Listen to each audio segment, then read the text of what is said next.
All right, this is the name demo tutorial. This is our practice before we do our final project. We are now on Unit 4. I am on the website that I created. So number 4 is the adjective project, and the name demo is the little practice. So here's everything we're going to need for this project. Let me just show you a couple of examples first before I start. So for this project, what we're going to end up doing is we're going to be playing around with typography. So you're going to be finding like a cool font, something like this. This is pretty cool. And then you're going to put a background of your choice inside of your name. So this person has this textured rainbow. This one, it looks like SpongeBob writing, and then there's the SpongeBob background in it. We could do a landscape. This has like a little bit of glow around it. And then you could do, this is just like a print, like a galaxy print. You could also fill it with like an image of basketballs or baseballs or, paw prints. It really is up to you. It could be anything that you find. So to make these, we are going to open up Photopea.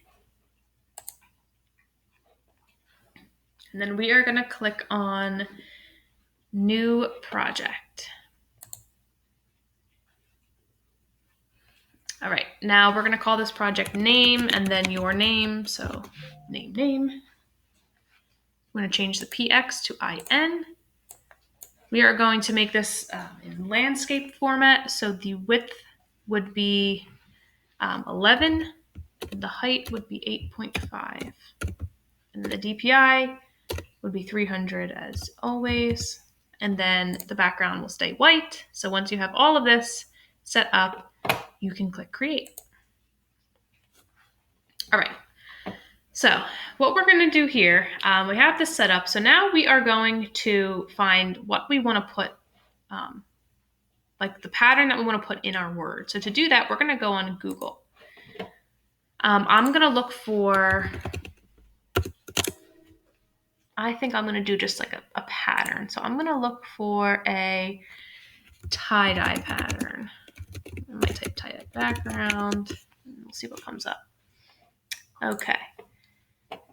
So what we don't want to do, we don't want to find one that has watermarks. I don't know if you guys know what watermarks are. Let me see if I can find one.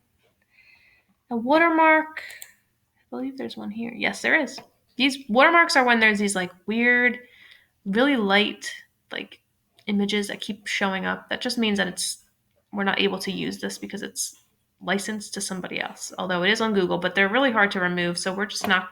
If you have watermarks in your image, just find another image because they are a pain in the neck. So I am going to, okay, I like this one. All right, this one's good, no watermarks. So what I'm going to do here is when you find what you like, you're going to right click and you can click copy image. Go back into Photopea and then click edit and then paste. Again, you don't have to do tie-dye. I just picked this one because I like it. You can do whatever you want. You could fill it with Baby Yoda, really, if you wanted to. So once I have this here, I'm going to click Edit, Free Transform, and we're going to make this fill up the entire screen. Okay, and once you have it filled up, you can click Enter on your keyboard, and it should place this down perfectly fine. There we go. Okay.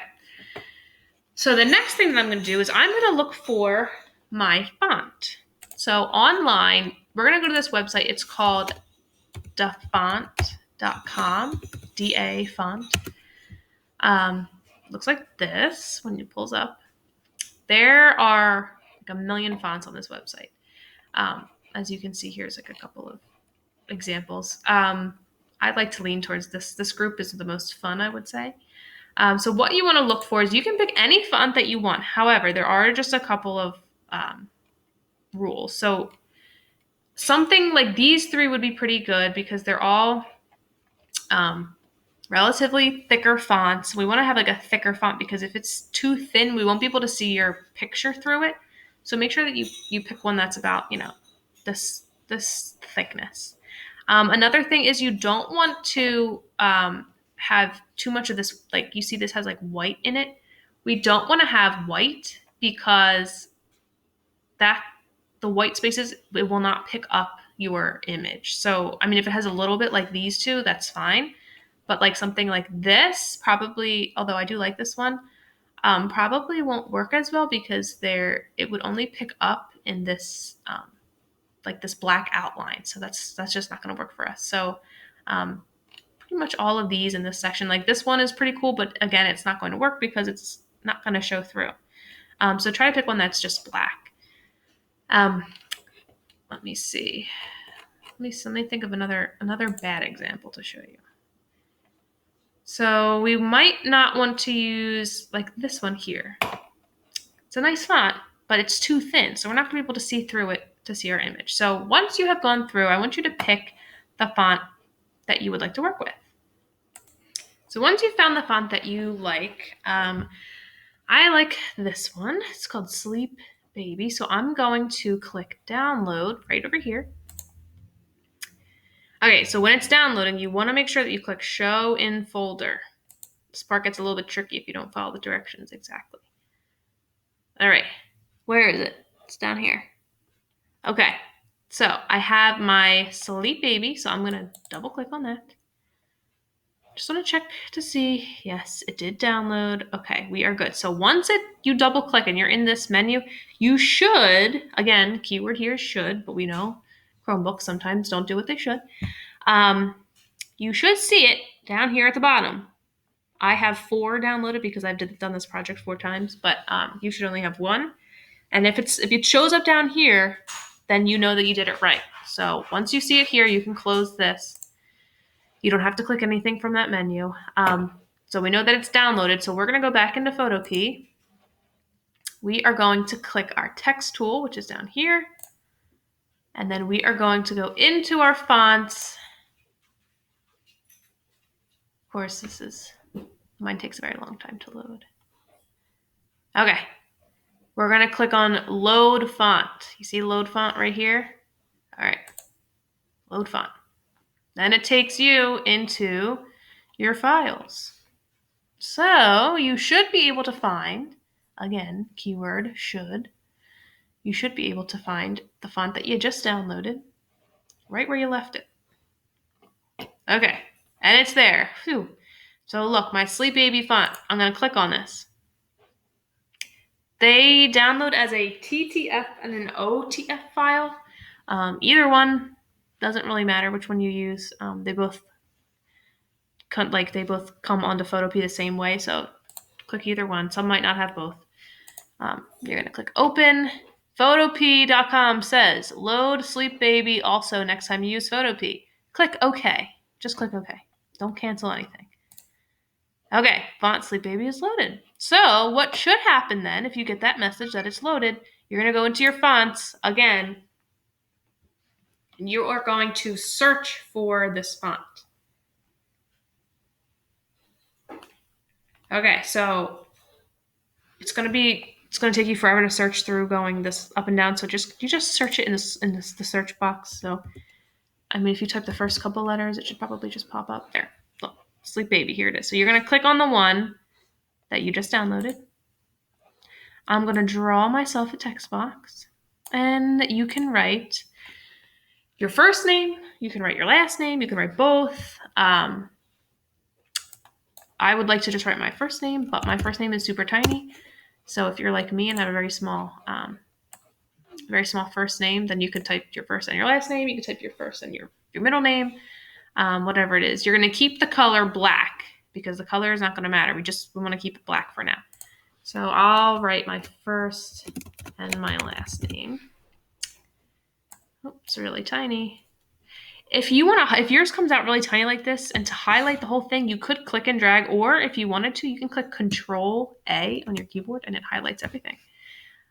So clearly this is definitely too small. How about 200? Does 200 work? 200 is pretty small too. Okay. So this is going to take a couple of trial and errors here. All right, so 500 works for mine. Yours might be different. Depends on your font. So after I have typed my name, I am going to click my move tool. I'm going to move it around. See, I can move it. I also want to make this a little bit bigger. So if you wanted to stretch this out a little bit more, we could do edit, free transform, and you can make it like if you wanted to make it tall or if you wanted to make it, a little bit more, a little wider. So I'm going to make mine a little bit taller and a little bit wider. And I'm going to put it right in the middle where like that swirly part is because I think that's the coolest part. Okay, so whatever is where you see my name. So, okay, these letters, whatever's behind those letters on this tie-dye print is what's going to show through. So, listen carefully. To start this process, we are going to click on the magic wand tool. The magic wand tool is, I believe is it under here? Yes. It's under this bean looking thing. So this is the fourth one down. So I need to click and hold down, or you can right click. It doesn't matter. You can click and hold or right click, and you're going to click magic wand. Okay.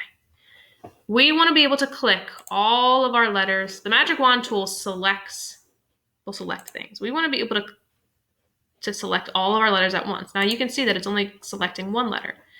So to select all your letters at once, you're going to go up here to this top toolbar and you're going to click these two circles where it says unite. And then it should be able to have all of your letters chosen at once. You're going to have to click every single one of your letters. If you have an I or something, sometimes the top of the I is not connected. Mine is.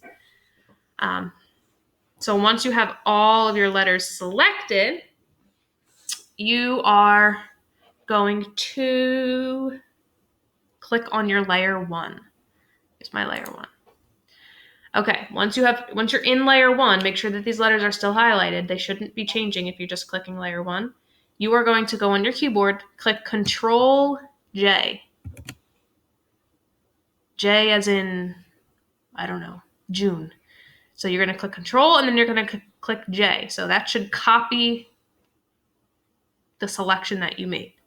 So what we're going to do next, this layer 2 pops up. So we're going to double click where it says layer 2 and you're going to just write name. So we can label that so we know that's our name. And then once you've labeled it, we are going to delete the text layer. So you can click up here, you can right click delete, or if you want, there's a little trash can right here in the corner. You can always, if you want to delete a layer, you can click and drag it to the trash can. So I'm deleting my text layer and I am deleting my layer 1. So the only one that you want up, there we go, is your name layer and the background. The background always stays there. So just make sure that you only have this one. All right, if you've made it this far, we are going to start editing this name a little bit to give it a little bit of effect. So to make sure you're in the name layer and then go to the move tool. And we're going to double click. Don't double click on where it says name, just double click around like the side of it. And it's going to bring us up to this menu, which is our style menu. This gives you a lot of different options to edit your text. So if I wanted to do this bevel and emboss, I could. Mine, of course, takes a very long time. I have a lot of things saved on this laptop. So this one you have to play around with them a little bit to see what you like, but this one gives a little bit of a, a 3D feeling to it, I guess. And you can make, if I made the size a little bit bigger. Mine lags a little bit. Yours might be a little laggy too, but that's okay. Let's see.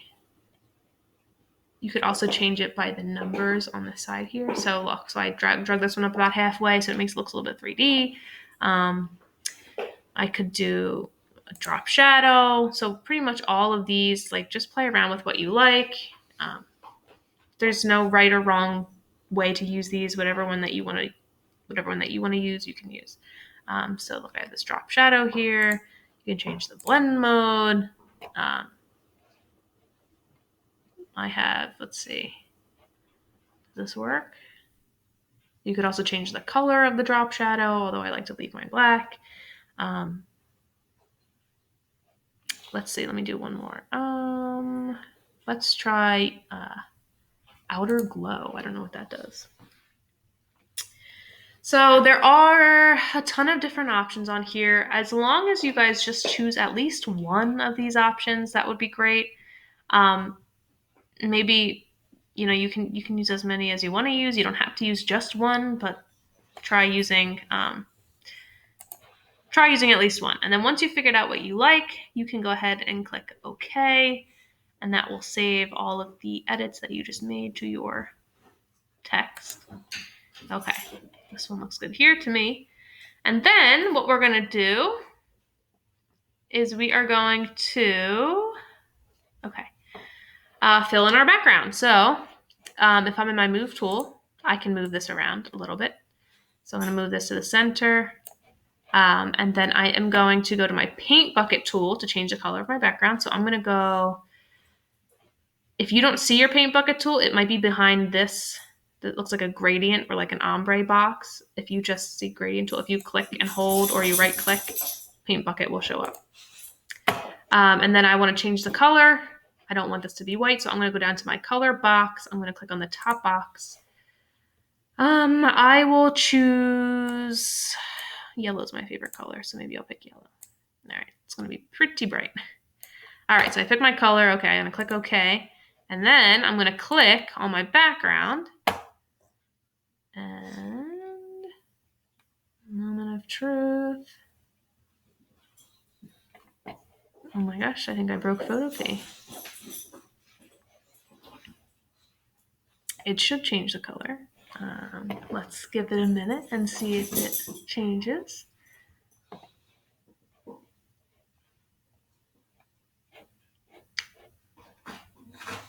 If this happens to you in Photopea, if it starts to freeze, yay. Okay, if it starts to freeze, what you're going to do is leave it. Don't keep clicking a bunch of things. As you can see, it didn't fill up all of mine. It only filled up a little bit of the letter. So if you want to, like, if I have extra little pieces, oh no, I did it again. You're going to just click inside the pieces. I don't know why this is taking so long. It should not be taking this long. And it looks like my text tool kind of made my entire background like a little bit 3D. So instead of making you guys sit through all this, I'm gonna pause my screencastify so I can fill in all these shapes, and then I'll unpause when you guys come back. So hold on 1 second. Okay, I got it all to work. So here is my final product. Once you guys are finished and you have filled in all your little circles in your names, or if you have any at least, you can go up to File, click Export as JPG, and then click Save. Make sure that it goes to your digital arts folder. And then you can go ahead and submit that into Google Classroom, and then you may move on, here's mine, into the adjective project.